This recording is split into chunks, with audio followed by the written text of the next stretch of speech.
Welcome to Kenton's videos. Enjoy the video. In this video, I will show how to replace 2011 GMC Sierra Door Handle. Start by confirming which handle is faulty and prepare your workspace next to the truck. Remove the door panel carefully using a trim tool to avoid breaking clips. Keep track of screws and fasteners in a tray.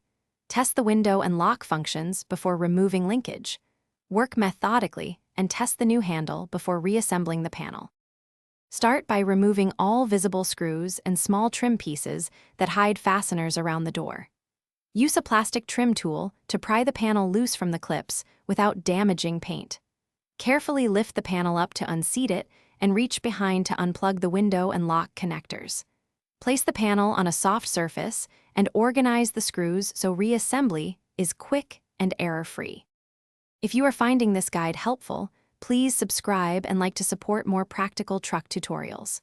Quick recommendation: the Shark AI Ultra Robot Vacuum is great for cleaning up shop floors and crumbs after greasy repairs, and it even responds to voice control for hands-free cleanup. Check the description for the link and other deals, and if you want one, consider saving time with this helper. Now let's get back to the video. With the panel off, detach the handle linkage and any electrical plugs from the assembly carefully.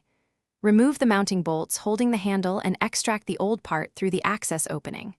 Fit the new handle and align the linkage, then tighten mounting bolts snugly but not over-tightened.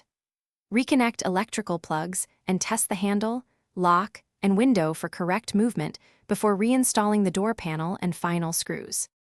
Thanks for watching. Consider subscribing if we helped you.